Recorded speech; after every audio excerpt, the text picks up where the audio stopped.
welcome once again to the Journey of Hope. Today, we're really fortunate to have Jalesa Wallace as our guest, and we're going to be continuing along on a series talking about overcoming. And I think it's an important topic. Many of us have much to overcome. Some of us have more to overcome than others. And I think it's cool to hear where people have come from and the challenges that they faced. So welcome to the Journey of Hope, and welcome, Jalesa. So tell me a little bit about yourself, who you are, what you do, and then we'll talk about some overcoming. Yeah, absolutely. So my name is Jalesa Wallace. I am presently a manager of our ECLYPSE Youth Centres in Peel. So I work in the social services field, where I manage a number of youth centres that works with at-risk youth between the ages of 12 and 24. That is my 9 to 5, let's say. Outside of that, I am a mom of a 8-year-old boy. He is my whole heart. And on the side, I also kind of do a number of different things where I have my own baking company, as well as I do write. So I am in the process of writing my second novel. So, Whoa! yeah, Oh my word! Now I'm kind of like, which direction do I go in here? Absolutely, for sure. Do we talk about baking? Right? Yeah, it's all tied. It's all linked. Well, maybe we'll be disciplined and we'll start off about talking about overcoming. Yes. Maybe end the video talking about baking and writing novels. Absolutely. So tell me a little bit about yourself. And I know that you've overcome things from previous conversations, but I have no clue exactly what the challenges have been that you've faced and how you've dealt with them. So for me, I'd probably say the standout season in my life that I feel like I've overcome, or still probably overcoming it presently. When I was 19 years old, I met who I thought was the love of my life. Okay. And kind of just, buckled down super quickly to be with this person. We were together for about 10 years. And I'd married him in December of 2018, just for January of 2019 for him to decide that this wasn't what he wanted. And he was pursuing somebody else and had been pursuing somebody else for the last 7 months or so of our relationship from his work. And just it was literally 30 days after we'd gotten married that he had shared that with me, and he was leaving, and that was obviously devastating for me. Yeah. It was a very, very dark season in my life, to be very honest, because it comes with confusion and frustration, because if this was something that was happening and you were aware of your feelings for somebody else, then our wedding should never have happened. Right. Yeah. I think respectfully so.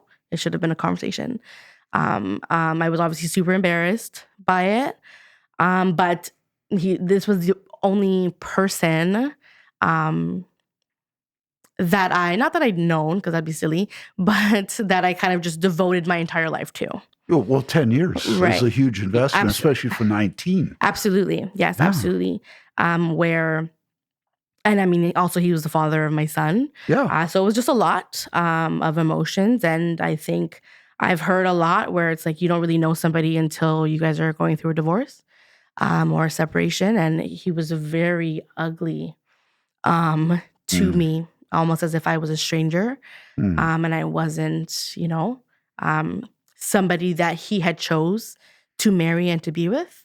I mean, despite the duration of that, right? It was still a choice that he made. He could have chosen not to before we got to where we did. So it was just a really hard time for me. And with that, I was going through a lot. I was diagnosed that year with rheumatoid arthritis. Yes, and I am still very much so a young lady. So I think with the added pressures of what was going on with that, it kind of magnified during that time. I also still do I learned that I had alopecia. So because of the stress of what was going on, like I was losing hair left, right, and center, Mm. and didn't understand why, right? It was just a Okay. lot for me. Um, what else happened during that time? It feels like a pile on. Absolutely. It's like it was almost as if anything that can go wrong did, Yeah. right? And it wasn't more so like surrounding me, it was just me, my physical body was Yeah. like shutting down, like I Yeah. couldn't do certain things. Like I had like to get surgery to get my gallbladder removed because I was having like gallbladder attacks and stuff like during this time. And it was just, oh my gosh.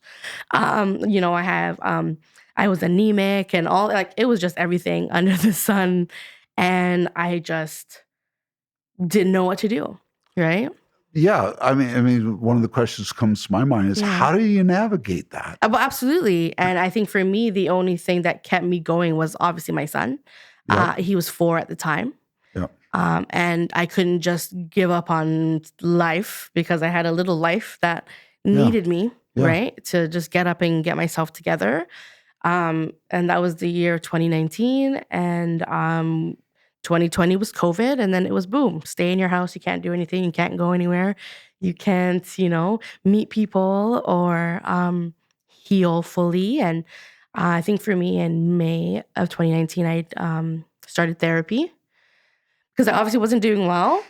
Yeah. And everyone around me that I would speak to obviously was biased.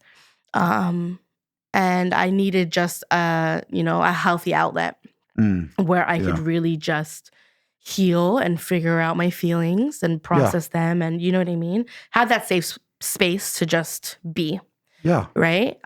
So I am presently still in therapy. Like I haven't, left. Oh, this year would be what? 4 years. Yeah. Or this month actually is 4 years since I Okay. started. Yeah. I think it was on Monday. That's my anniversary. So I'd always tell anybody like therapy is just, always like a good outlet. Yeah. And yeah, that's kind of like how I navigated through that. So part of it was your son. In other Yeah, words, investing yourself in somebody else. absolutely. Okay. Yeah. Part of it was therapy. Did Yeah. you have support from friends, family, For sure. coworkers? They in were that? always, yeah, they were always definitely there, like checking on me. When I moved out of my home with my ex-husband, I actually moved in with a friend. Mm-hmm. So she was renting a home upstairs, and her landlord had just said to her, "Hey, like I'm thinking of renting out the basement. Do you know anyone who would be interested in it?" Yeah. So it was perfect. Yeah. So for those 2 years right after my separation, I was amongst friends, Yeah. right? So it was just very, homey, comforting. I feel like if I'd moved out by myself, it would have Mm. been harder. Okay. Yeah. So it was nice to just have someone just right upstairs that I Yeah. can just talk to. If my son wasn't home, obviously, because his dad and I have, shared parenting. Yep. So we're on a week-to-week rotation. Yep. And I think for me, that was extremely hard Yeah. because it was, I see him every day. So to go from seeing him every single day to seeing him, every other week was very challenging for me. And it was almost as if I needed him to, Yeah. Okay. to be better, to Yeah. feel good. Yeah. Otherwise, it was a reminder that, okay, like, your dad left me and, Yeah. you're no longer with me right now. It's just me and I have Yeah. nothing, right? So I recognized that I needed to shift that mentality, like you have nothing, Yeah. right? Because that couldn't be any further from the truth. I knew within myself, and a part of me I was never mad at what had happened, which a lot of people think is crazy. Okay. I was disappointed with how it happened, Yeah. how I was being treated, how it all came to be. I Yeah. don't think it had to end in the way it did. Yep. Because I don't think, I think it would be unfair to say that people cannot fall out of love, right? Relationships can't break apart. They most definitely can, and they do. But I think I wasn't upset because I knew within myself that this wasn't the perfect relationship. This wasn't a relationship that was going to be fruitful. It wasn't a relationship that, little Jalesa as a young girl envisioned for herself, nor is that something that I envisioned for my son to be a part of. So I knew that.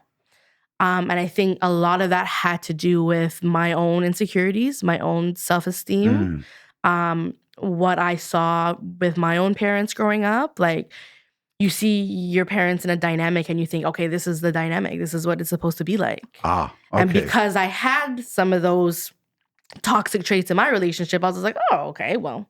This is how a normal relationship is? Yeah, right? Where it's like, no, that's so backwards, right? Okay. But when you're young, you're impressionable, right? Yeah. And you see a lot of things and you hear in songs like, oh, love is pain and pain is love. And it's kind of like, no, that couldn't be further from the truth. So can you view this as a release? Absolutely. Okay. Absolutely. I knew it wasn't for me. I think, like I said, so I wasn't mad. I was okay with it. It still hurt. I still wanted to be with him. I still wanted some kind of a relationship with him, whether that was a friendship or something. I still loved him. Yeah. Right? I still love him. But he hurt me and he embarrassed me. Yeah. And he promised me something that he knew he couldn't deliver or had no intentions on delivering. Yep. And I think that's what hurt more than anything. It wasn't the leaving, it was how he left. Yeah. So I always say to him, like, I don't want you to feel like you're a bad person because you fell out of love with me or you fell in love with somebody else, or you chose yourself, because that's what we encourage people to do. Choose yourself. Yeah. Right? It's just how you did it. Yeah. Which that wasn't nice. And then not even just how you did it, but what you then proceeded to do afterwards, which made it seem like I was a villain, right? Where it's like, you're the one who left. You're the one who, did what you did and then proceeded to now make it seem like, okay, you're nobody, right? And that, I think that's what made the whole separation like challenging and hard, because now it was somebody that you knew, and I say air quotes knew, for 10 years, that now you're like, no, but this is you. Yeah. Right?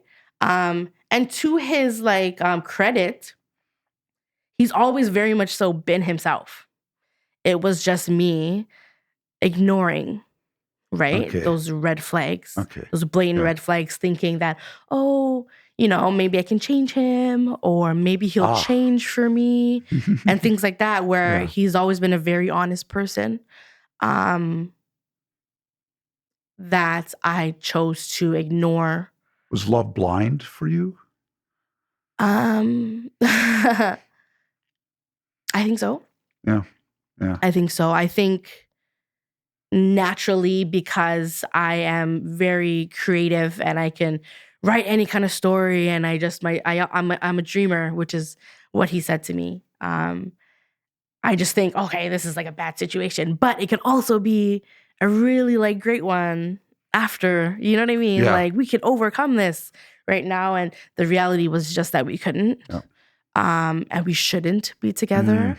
So a lot of my friends and family, even to this day, they're still mad, right? And I'm just like, you guys need to heal from this, I've healed from this, I'm good, right? But a lot of them are still no, right? That was wrong. And it's just and it absolutely was, but it was also wrong for me, right? Yeah. I recognized very quickly my role in that relationship.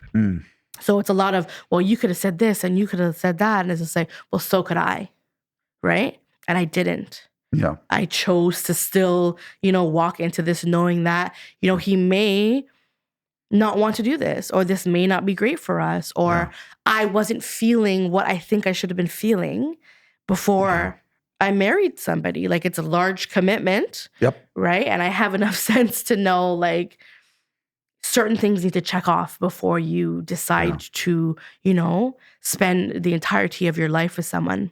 Yeah. Right.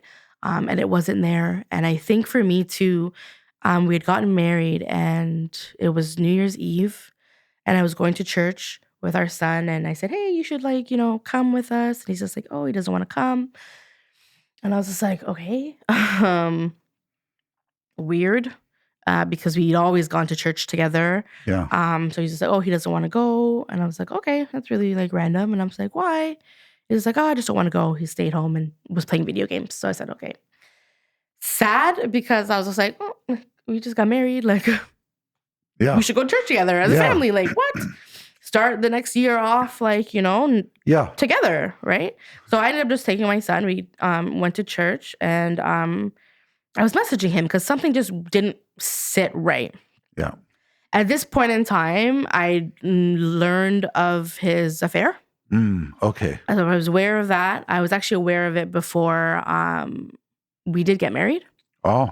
I was aware of it before. And he, told a very vulnerable me that he's not going to lose his family over this. And I was like, okay. And I forgave him and continued on. And in that moment, and even then for me, that wasn't enough to say this is not going to work. Okay. Right.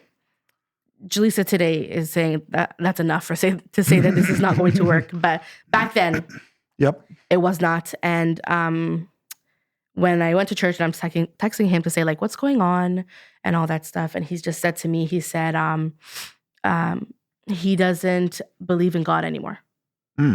Okay. And I said, And I instantly started to cry. Yeah. Because and then it wasn't until that moment where I was just like, okay, we can't be together. Yeah. This isn't going to work. Yeah. And I was in church and just crying. And I was just like, all right, this isn't going to work. I know this isn't going to work. I can't be with somebody who doesn't believe in God. You know what I mean? That just held so much weight. Yeah. And I said, I don't think that's something I can change. Yeah. About a person, right? Maybe your loyalty to me in some way, I can, but that is no. And it was just random because he always did. So for you to say in that moment that you don't anymore, it means to me that you never did at all. And then I prayed for God to work it out and figure it out for me. And then in 2 weeks is when he said that he didn't want to be with me anymore. And he wasn't in love with me anymore. And I was like, okay. Can we explore faith for a minute? Absolutely. Here? Because I know faith is foundational for you. Yeah. But I'm trying to imagine this journey you're on because you were 19 years old when you met what was going to be the love of your life. So you were young. Yeah. You grew up in an environment which maybe didn't have the best example of what a relationship is like. You were going along kind of knowing that things weren't great, but you were... And kept on trucking. Yeah, and you're a person of faith. Yeah. Navigating all this at the same time. Yeah. How did that all work together for you? How did your faith sustain you or confuse you or how did that work for you?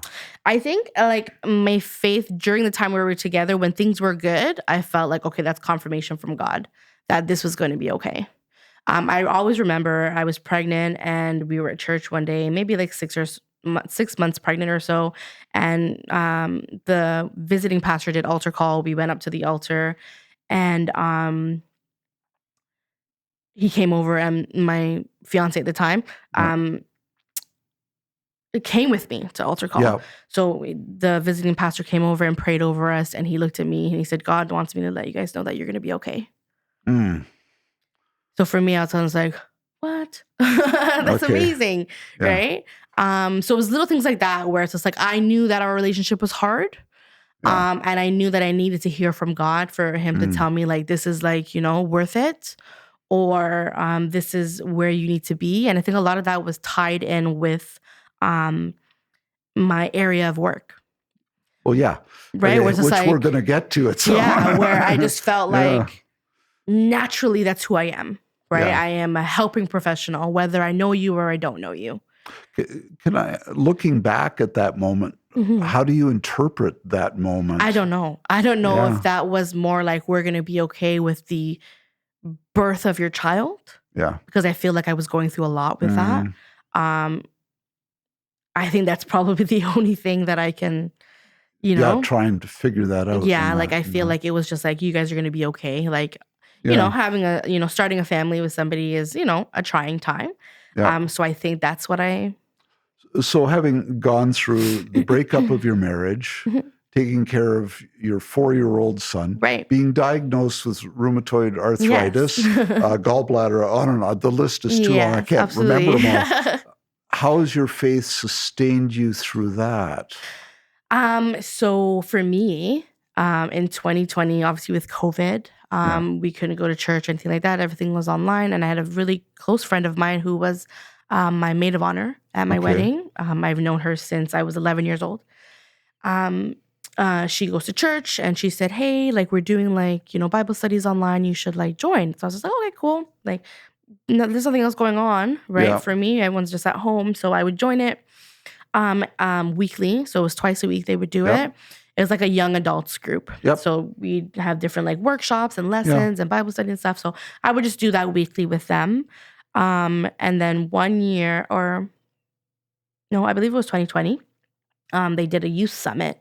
Hmm. And it was such a like eye-opening experience. Mm. And I think during the time of COVID is when my relationship with God got stronger. Mm. Um, because I felt like I had nothing. Mm. Yeah. And I remember in one moment he had come over to pick up our son, and our wedding photos had come in. And that was just a re-triggering Oh my word. experience. Yeah. So you're, Absolutely. I can't imagine how that felt. Yeah, so I'm just looking through it and just, I'm watching the video because it's a video and a trailer and he and I got into an argument and he left and I just broke down and I started Yeah. crying by myself because he'd picked up our son, obviously. I Mm. was just crying and stuff. And in that moment, I felt like just a warmth, Mm. as almost as if someone covered me with a blanket Mm. and like just rubbed my shoulders a bit. Yeah. Nobody's down there with me. It's just me. Yeah. And in that moment, like it's like I instantly just stopped crying. Mm. Yeah. Um, Not that I didn't want to cry, but it's like there was no tears left. Yeah. And I got up and I just kind of straightened up and at this point I was ripping up pictures and all that. I just kind of straightened up, picked the pictures up off the floor, went and threw them into the garbage. And I was like, okay, like I didn't feel the need to cry. Like, I knew that what was happening to me presently needed to happen to me to get me to either my purpose or where I needed to be for other people in that moment. So during the youth convention, it was a really strong, really, really great convention, to be honest. It was all through Zoom, Yeah. obviously. And I was just there and I was just like, I think like I'm gonna get baptized. And I've always wanted to get baptized. Hmm. But like most people, you feel like, oh, you need to be perfect though before you get baptized. You aren't? Right? Or you need to just be finished with the ways of the world Mm. before you can do that. So I was always just like, oh, I want to do it, but I don't know. I'm not ready. I don't think I'm ready because I feel like I'm going to mess up. So there was Mm. always that. So I remember I said it to my sister. I have an older sister. And I told her. And she said to me, she goes, now that you've said it, like, Yeah. you can't take it back. And I said, absolutely. So I told my friend and I told a couple of people from her church and they were super excited. And there was one girl in particular who said, okay, I'm going to connect you with, the pastors at our church and that kind of thing. So, obviously with COVID, there was a bit of a delay with all Oh, of yeah. that. So that was Yep. 2020. I actually got baptized last year. Hmm. I did my baptism classes end of 2021. And then my baptism was February 27th, 2022. Okay. Um, So a little over a year ago. yes. Yeah. So I knew that was where my life needed to go Mm. Okay. in order to actually heal, right? Yeah. Therapy was great, but I still needed Yep. something else, Yeah. right? So the two together is just wonderful, Yeah. right? Because I can talk to you right now about the situation and not feel the need to cry Mm. or feel badly or Yeah. feel embarrassed by it. Yeah. And I always said, like, when I had to do my testimony, it Yep. was just like, oh, this is your testimony. I was like, oh, I don't really think people are going to care, like, what do people care about what happened to me or, Yeah. And I remember the pastor said, like, you don't know who that testimony is going to save. Oh, yeah. Yeah. What's happened to you has happened to you. You are the expert in this experience. Yep. And it's not to say that you can't help others, Yeah. right? Through how you overcome this and how you heal, right? Yeah. And how God will show up for you, right? In this particular season. So I think from then, like, yeah, I'm just very. Well, there's your situation Mhm. isn't unusual, at least in the broad sense, maybe Right. in the details. Yes, right. But in the broad Absolutely. sense, there's a lot of women who are in relationships that deep down in their heart, they know really aren't Absolutely. healthy. However, they cling to the relationship Yeah. because they don't see an alternative. For sure. So what do you say to those women? You can look right into the camera and none of that. Yeah. I think for me, the reality of situations like that where we cling to men in relationships we know aren't for us has more to do with us, our confidence, our levels of self-esteem, and our worth, right? And I think once we navigate who we are, what we want, how we see ourselves, how God sees us, other individuals, men or women, can't tell us differently, can't influence or change our minds about how we feel about ourselves, because we know that, right? Nobody can teach us about ourselves except ourselves, right? So I think for me, a lot of it was I had low self-esteem. Mm-hmm. And I didn't want to leave because I didn't think anybody else would want me. Okay. Right? That's a pretty common feeling. Yes. So you feel like, okay, let me just take this because he's the only one. He loves me enough, right? Yeah. And he's flawed in this way, but that's okay because I'm not perfect either, right? But it's not okay. Yeah. Rationalization. Yeah. Yeah. Absolutely, right? Yeah. It's not. So I think I had to learn a lot through therapy, and that's where a lot of the stuff came up. Where because in the moment you're not thinking, "Oh, wow, low self-esteem," right? Because nobody wants to be tied to that, right? Or my confidence is like super low, right? But I learned that I would seek validation from him often. Yep. And it wasn't, law unless he said so. Yeah. Okay. Right? Yep. So I think low self-esteem actually is a plague. yes. Absolutely. And far more prevalent than people want to admit it or understand. I'm going to take this in a slightly different direction because I think we've covered a lot of territory here with this, but I want to tie it in actually to what you do. Yeah. I have a feeling we have another whole video that we need, but because you are in youth work. For sure. You manage a team of people in 2 locations or 3. I don't. 3, 3, yeah. yes, in 3 locations and that. Something drew you to that, and I think that's the other video. But what I want to get at is, how does this journey that you've gone through from being a 19-year-old, a person who fits in the range of people that you're working with, and that, how has this journey that you've been on influenced how you view your work and the importance of what you do in youth work? I think for me initially what drew me to youth work was just always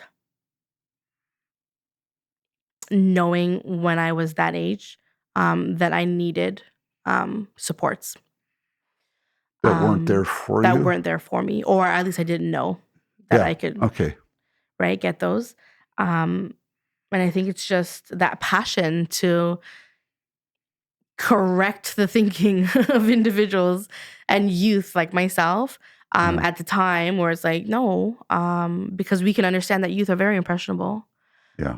And all it takes is one person to say either the right thing or the wrong thing. Yep.